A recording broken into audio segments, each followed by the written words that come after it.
I'm Kaylee. Amber and Kyla are not with me because of Rona, so some of them just didn't come back, but that's okay. Anywho, our topic was on educational options for the deaf and hard of hearing, and I specifically will be talking to you guys today about residential schools. And now you're probably wondering, what are residential schools? Well, residential schools are institutions that can host students full-time, meaning they can go there and live while they're studying. So kind of like boarding schools or college.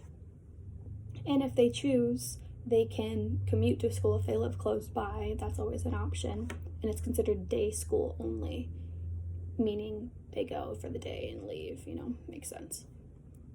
Mainly, these kids, and I say kids because it's K through 12 typically, but they're either deaf and hard of hearing for the most part, and their teachers are either deaf, hearing impaired, or just educated in deaf studies.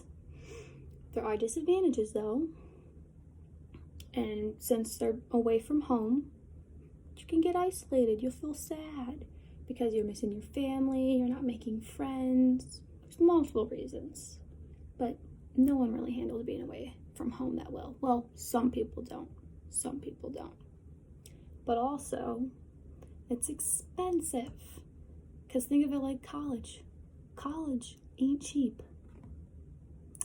On the plus side though, they're learning ASL, they're making connections, they're building relationships, and they're getting integrated into the deaf community. And these are all things you want to happen. Also, something that I thought was really cute, all their extracurricular activities are done with other residential schools, which I thought that was so fun. So they're getting even more exposure and experience. These residential schools, though, are also known as bye-bye schools. And now you're probably wondering again, what are bye-bye schools, Kaylee? Well, bye-bye stands for bicultural bilingual. And it means exactly like what it sounds like.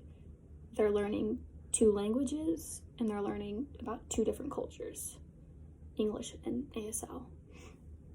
ASL is their first language and English is the second language they learn.